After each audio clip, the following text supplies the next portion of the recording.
বছরের জন্য গভীর সৃষ্টি রূপ দিচ্ছি।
দেখো তো ভাই লক্ষ্য কবি বলবি এই প্রাকৃতিক পরিবেশ তোমার পছন্দ হয় কিনা ভাই লক্ষ্য শুনে দাদা এই পরিবেশ আমার খুবই পছন্দ হয়েছে দাদা তাই তো এই প্রাকৃতিক পরিবেশে আমরা পদ্মকুটির তৈরি করি ঠিক কাপড় সেল করি ঠিক আছে ভাই লক্ষ্য শুনে শুনে চলে সীতা এখন আমরা ওই ঝোপের নিচে একটি বিশ্রাম গ্রহণ করবো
প্রাণে বাঁচতে চাও তাহলে তুমি দূর হয়ে যাও আমার সম্পর্ক থেকে।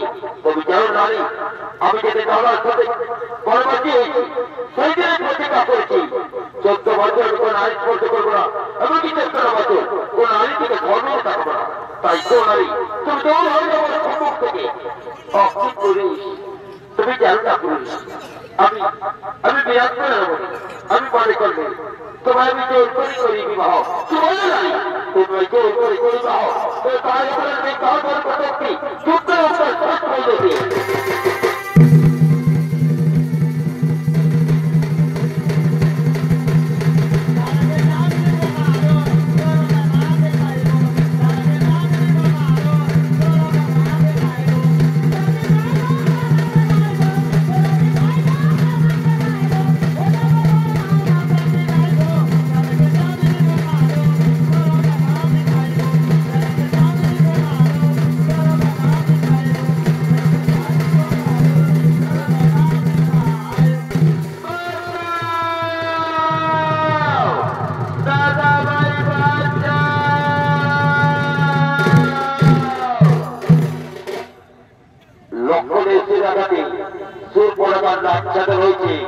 তাই সেই পুরোটা কাঁদতে কাঁদতে চলে গেছে তার দাদাদের কাছে। ওদিকে রাবণের বাবা বাড়ি সে সুন্দর সোনার হরি অথবা বাড়ি রাক্ষসী হরি রূপ ধারণ করে চলে চলেছে রাম লক্ষ্মণের কুটি অনুসরণ করে।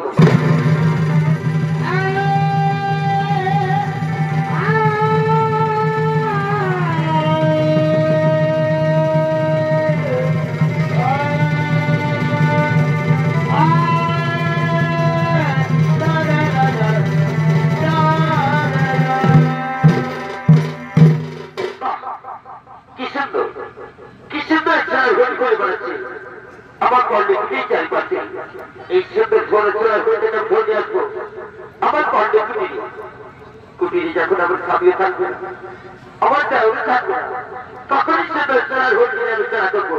যাই আমি নিয়ে আসি এই সুন্দর ঝোলাকে ধরে নিয়ে আসি আমার কর্ণে কুটিরে।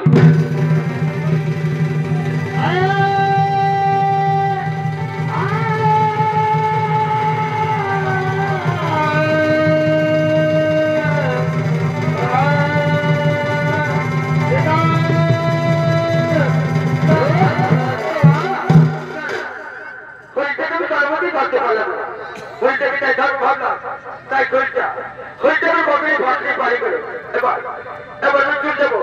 আর চলে গিয়ে হইটাকে আমি ডাকতে থাকবো। হইটাকে হইলে কলমতি পারে না তোমরা যাই তারপরে চলে যায় হইটাকে ডাকতে ধরি।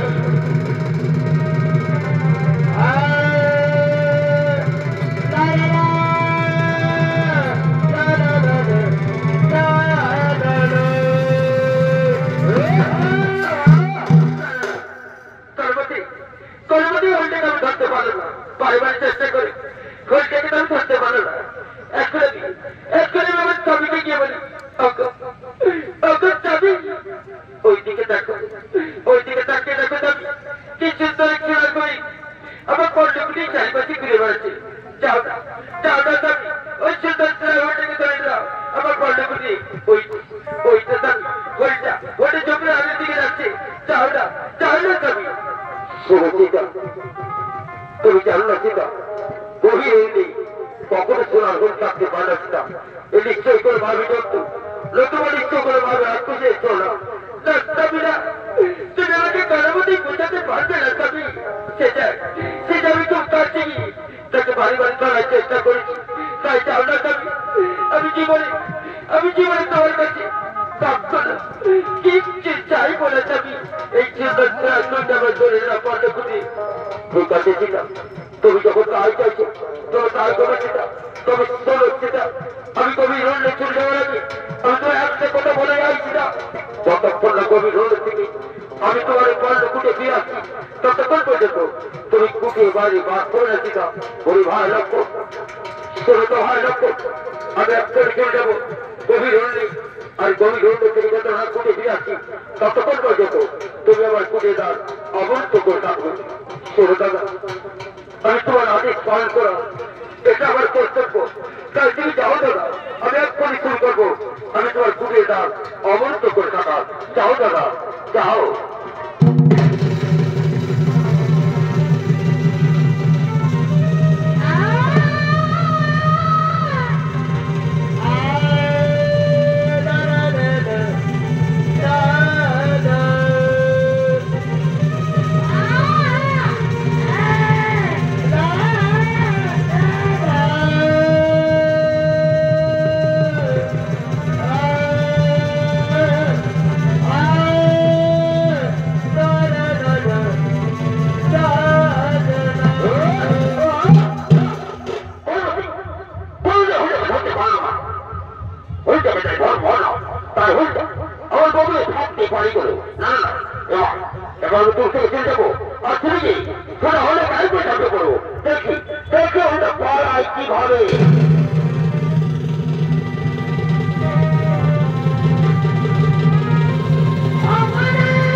তুমি কুটিরে কে আছো, কুটিরে কে আছো?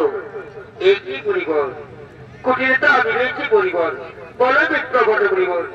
সদমা আজ 10 দিন হলো আমি প্রবাসী বা তাইতে খিদে যারা সহ্য করতে না করি আমি তোমার কুটিরে দাঁড়িয়ে এসেছি। তোমার কুটির থেকে আমি যে ভিক্ষা গ্রহণ করবো এমনটা শ্রাবণ করি আমার পেটে ক্ষুধা নিবারণ করতে চান। এই তোমার সমস্যায় ফেললে মিত্র বটে পরিবার। কুটিরে কয়েকটা ফলমূল ছাড়া যার মধ্যে কিছু নেই মিত্র বটে পরিবার। সদমা তোমার কুটিরে সামান্য ফলমূল রয়েছে, তাই তুমি আমার ভিক্ষাকে দান করবো। তোমার যে সামান্য ভিক্ষা গ্রহণ করবো এমনটা শ্রাবণ করে আমার পেটে ক্ষুধা নিবারণ করতে চাই। ঠিক আছে মিত্র বটে পরিবার, তাহলে আমার কুটিরে সামান্য ভিক্ষা আমি তোমায় দান করছি। এই নাও, এই নাও মিত্র বটে পরিবার, তোমার হাতে সামান্য ভিক্ষা গ্রহণ করবো, আমার হাতে সামান্য ভিক্ষা গ্রহণ করো। না বলা ওখান থেকে ভিক্ষা গ্রহণ করতে পারবো না। তোমার যদি ভিক্ষা দেওয়া থাকে তাহলে তুমি কুটির বাইরে আমার ভিক্ষা দিয়ে যাও। এই কি করে হয় সম্ভব পরিবার? কুটির আমার স্বামীও নেই, আমার চাওয়া নেই, আমি কেমনই কুটির বাইরে বার করে মিত্র বটে পরিবার। ধন্যবাদ। আমিও তো ব্রাহ্মণ সন্তান, আমাদের ধর্মের চালিয়ে বাঁচে মা। যখন কুটিরে করে মেয়েরা একা থাকে সেই কুটিরে প্রবেশ করে নিচ্ছে এই কথা আমাদের শাস্ত্রে বলেছে। তাই আমি বলবো কাজ করিবা, আমি বলো রিক্ত হচ্ছে ঘোরার অবস্থা তোমার কুটির দাঁত থেকে আমি চলেই যাচ্ছি। তুমি ফিরে এসো, ফিরে এসে মিত্র বলে বলিব। তুমি যদি আজ রিক্ত হচ্ছে ঘোরার অবস্থায় আমার কুটির দাঁত থেকে চলে যাও তাহলে যেমন আমার কুটির অমঙ্গল হবে ঠিক তেমনি আমার স্বামী আমার চাউলের অমঙ্গল হবে। তাই তুমি ওখানে দাঁড়া মিত্র বলে বলিব আমি কুটির বাইরে গিয়ে তোমার ভিক্ষা দিয়ে আসছি। এই নাও, এই নাও মিত্র বলে বলিব, তুমি হাতে ভিক্ষা গ্রহণ করো। আমি কুটির বাইরে বেরিয়েছি মিত্র বলে বলিব, আমি কুটির বাইরে বেরিয়েছি মিত্র বলে বলিব। এই নাও।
একটু ভাই লক্ষ্য আমি কি দেখছি ভাই লক্ষ্য একটু ভাই লক্ষ্য আমার বড় করে চিন্তা ভাই লক্ষ্য ভাই লক্ষ্য বললে ভাই লক্ষ্য আমার অর্ডার দিয়েছি তুমি কোথায় লুকিয়ে রেখো তো ভাই লক্ষ্য দাদা দাদা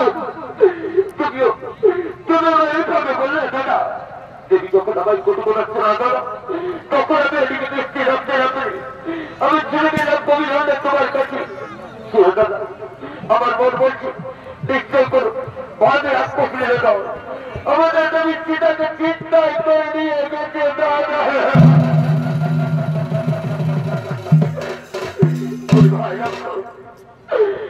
ভয় লাগতো তাই যদি ভয় লাগতো তারপরে আমি তোমার চিতার বিয়ের বাঁচবো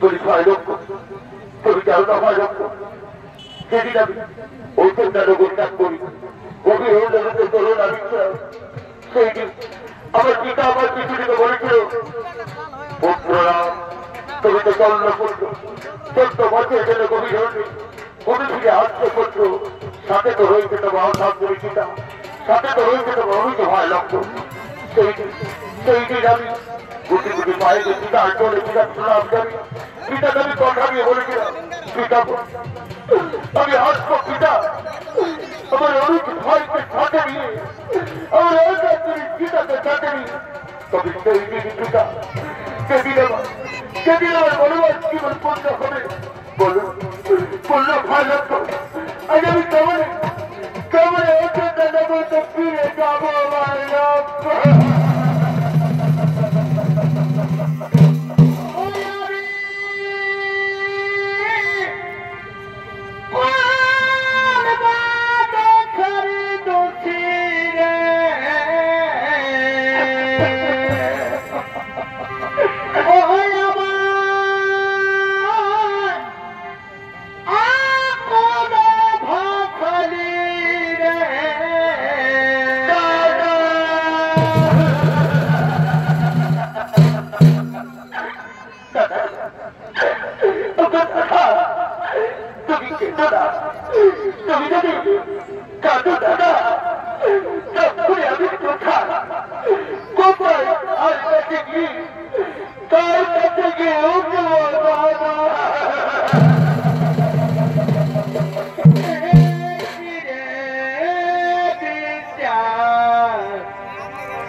লক্ষ্য না তুই যাও না তুমি কেউ না হয় লক্ষ্য এই হল আমার পিতাদের পরম বন্ধু যথাহতার শক্তি দাদা এই কি কথা তো আমি শুনে দাদা তখন ভুল করেছি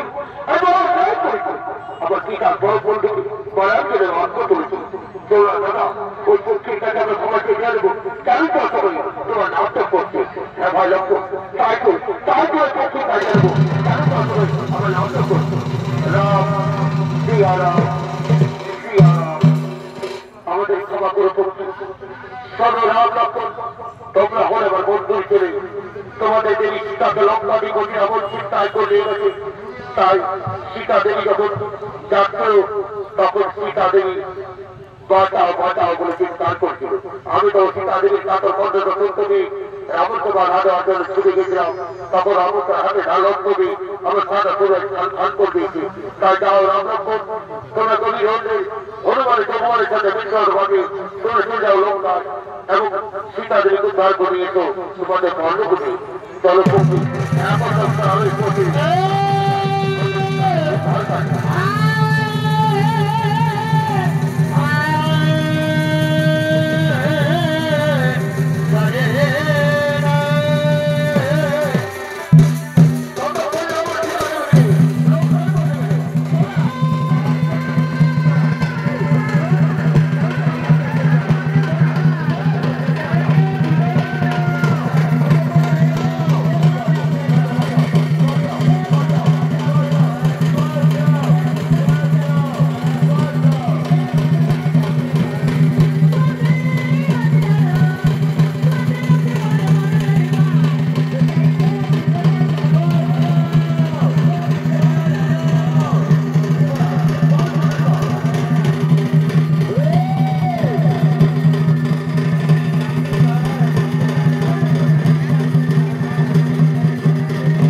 সীতা দেবীকে নিয়ে রাবণ লঙ্কায় পৌঁছে গেছে সীতা দেবী বন্দী জীবন কাটছে তাই সীতা দেবী বন্দী জীবন কাটতে কাটতে সীতা দেবী তার দিক দিক শূন্য হয়ে সীতা দেবী ভাবতে কাঁদতে বলছে আমি জানি না জানি তুমি আজ বেঁচে রয়েছে না জানি তুমি আজ বেঁচে রয়েছে কিনা জানি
আমি কেমন করে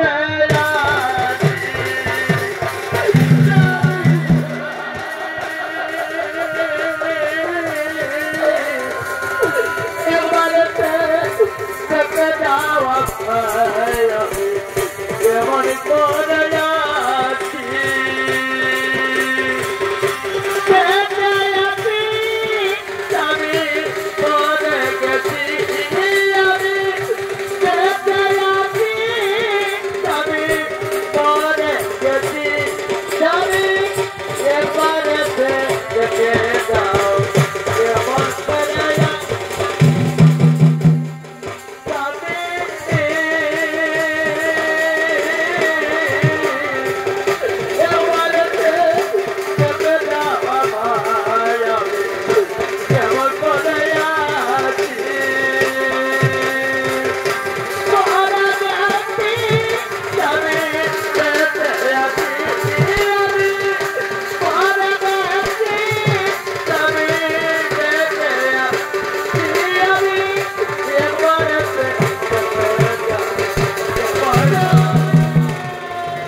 রাম ভক্ত হনুমানের দেবমানের দল শুরু করেছে লড়াই সীতা দেবী কোথায় যে অবস্থায় আছে তাদের কাল দেখব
আমরা তোমার স্বাধীন হনুমানের গোপমানের দল সেটা মাতা আমাদের প্রভু বলছি তোমাদের মাতা যদি তোমাদের কিনতে না পারো তারপরেই বলা করি তোমাদের মাতার হাতে তুলে দিয়ে তোমাদের মাতা তোমাদের কিনতে পারবে এই না মাতা এই কি করবা এই মালাকে এই মালাকে তোমার মাতার তৈরি করবা বললাম করবা বলে দেখো আমার স্বামী কোথায়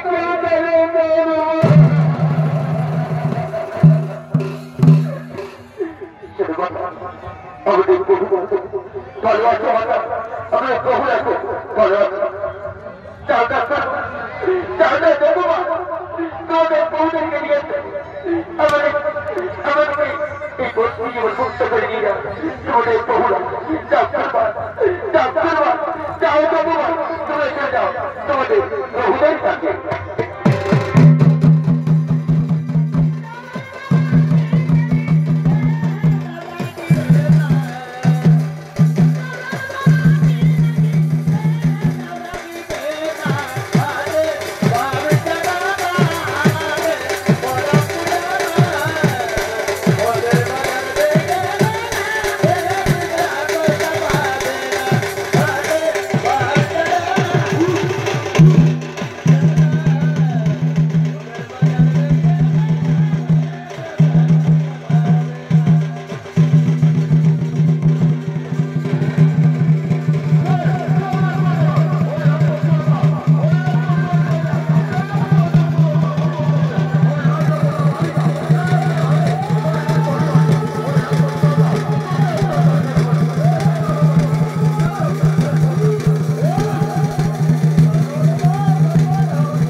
তাই সকলেই তাদের দিকে আনন্দ মুখরিত হচ্ছে। একটি বিশেষ ঘটনা, নৃত্য শিল্পীরা তাদের মুখোশ করবেন হয়তো কোনটি ঘটনা, নৃত্য শিল্পীরা তাদের